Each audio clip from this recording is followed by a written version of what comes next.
Bonjour à tous et bienvenue sur Darumacha DIY. Dans cette vidéo, on va terminer les travaux de rénovation de la cage d'escalier.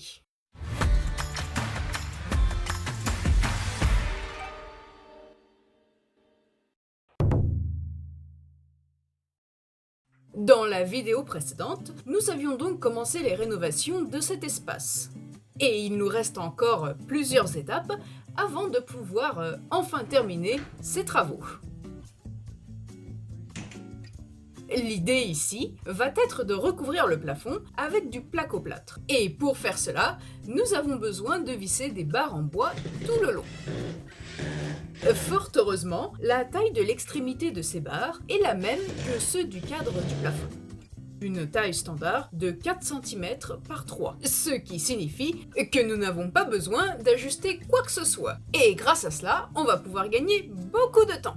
Les barres sont vissées à une distance bien spécifique les unes des autres, ce qui fait que lorsque l'on va attacher ces plaques, ces dernières vont rester bien stables. Et afin de connaître l'emplacement de tous ces bouts de bois, on va venir mettre du scotch sur les murs.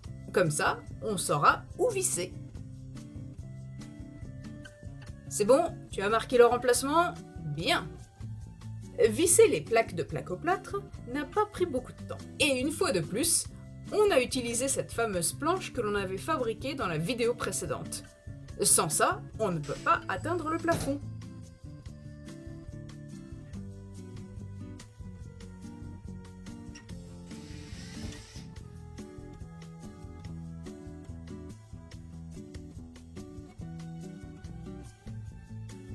C'est tout de même beaucoup plus propre ainsi.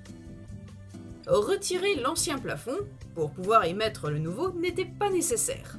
Ça aurait créé un bordel pas possible. Le recouvrir est idéal pour gagner du temps. Non seulement ça va plus vite, mais en plus on n'a pas besoin d'ajuster quoi que ce soit pour être sûr que ce soit bien droit. Et ça n'affecte en rien la hauteur du plafond. Bon, soit on a peut-être perdu 4-5 cm, mais ça ce n'est pas un problème. Ah, enfin le moment le plus amusant. Yeah, le stuc, youpi. Au cas où vous ne l'auriez pas compris, même si c'était un petit peu évident quand même, c'était du sarcasme. Pendant que je me préparais, il est venu jeter un œil sur moi. Il était inquiet. Il sait à quel point la hauteur m'est plutôt inconfortable. Mais c'est également un super défi pour moi. Du coup, il est venu vérifier à plusieurs reprises si tout allait bien. Non, mais sait-on jamais?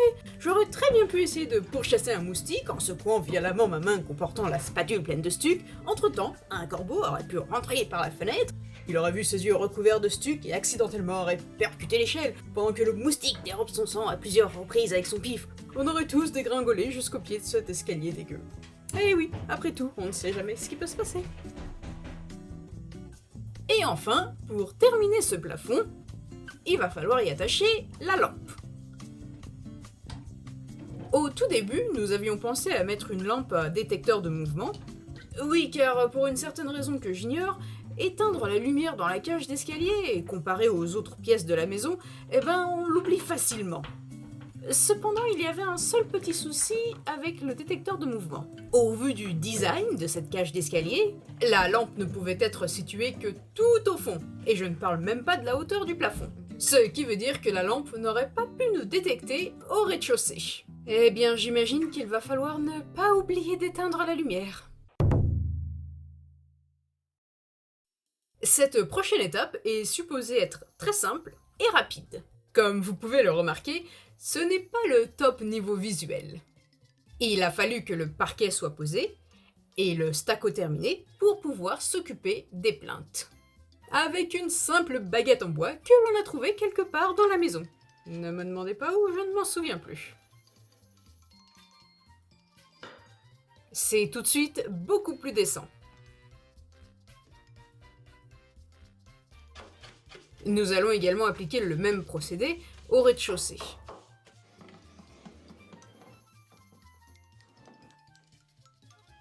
Et il ne reste plus qu'à appliquer ces clous temporaires, afin de pouvoir pousser le bois contre le sol, le temps que la colle sèche.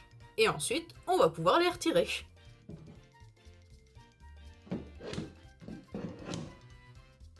Comme je l'ai dit tout à l'heure, simple et rapide.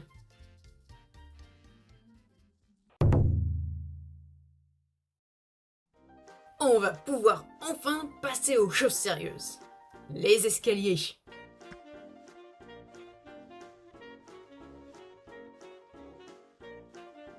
Je pense qu'il est avant tout grandement nécessaire de nettoyer. Mais genre un nettoyage profond, hein. Quelqu'un a soif? Je me demande combien de fois il va falloir changer l'eau avant que celle-ci reste claire. Les escaliers que nous avons sont assez raides. Apparemment, la taille idéale pour le giron serait d'environ 25 cm et la hauteur de marche d'environ 17 cm. Le nôtre fait 21 par 21. Donc si vous avez des problèmes aux genoux, ça peut être un souci. Après les fameux gants capotes, voici les chaussons plastiques. Vous verrez ça au prochain défilé de mode. Super sexy! Hormis la raideur des marches, nous n'avons relevé aucun autre problème. Il n'y a pas de trous, de gros dégâts. Le bois a l'air d'être de très bonne qualité. Du coup, la seule chose que l'on va devoir faire ici va être de poncer ces escaliers et d'y appliquer plusieurs couches de vernis.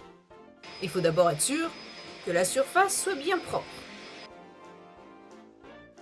Nous allons commencer par poncer avec un grain plutôt épais, tout en suivant les veines du bois pour ne pas endommager l'aspect de ce dernier. Et puis l'on va poncer avec un grain plus fin.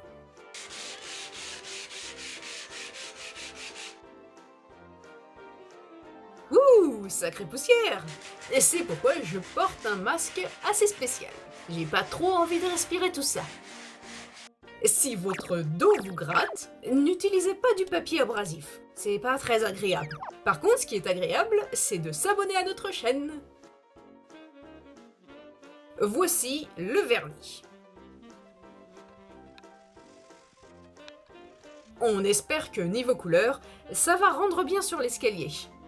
Mais parce que c'est toujours difficile à déterminer quand même.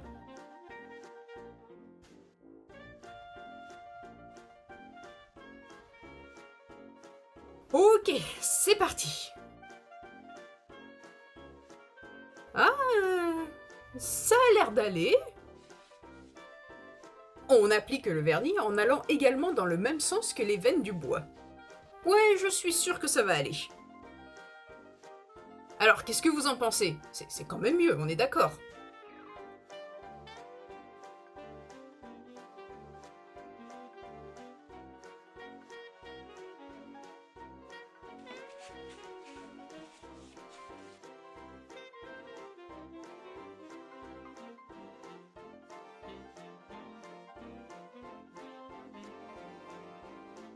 La première couche est finie. Ce qui veut dire que maintenant on va devoir attendre 7 bonnes heures avant de pouvoir appliquer la deuxième couche. Le jour suivant, une fois sec, ça a clairement meilleure mine. Nous allons devoir reponcer une nouvelle fois en utilisant le papier au grain fin pour retirer les zones potentiellement bombées. Nous voulons une surface lisse et plate. Et bien sûr, on n'oublie pas de nettoyer après le ponçage. La deuxième couche.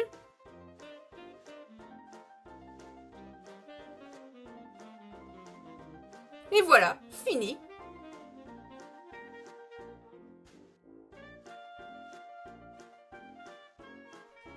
Idéalement, une troisième couche serait parfaite. Mais sachant que notre escalier est en bonne condition, on a décidé de s'arrêter à 2.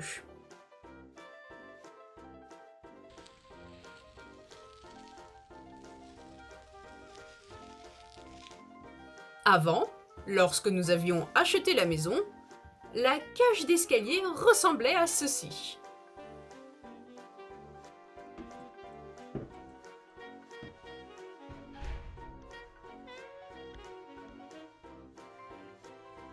Après les rénovations, il nous a fallu en tout 18 jours pour tout rénover, éparpillé sur plusieurs mois. De juillet dernier jusqu'à la fin du mois de janvier de cette année. Eh oui, 6 mois pour faire les escaliers. il y avait bien sûr d'autres priorités à gérer en amont. Tout ceci nous a coûté la modique somme de 110 €. Dans un prochain épisode, on crée de nouvelles choses. On en améliore d'autres. On teste des trucs. Toujours à fignoler des choses par-ci par-là. Enfin bon, vous en saurez plus une prochaine fois. En attendant, prenez soin de vous.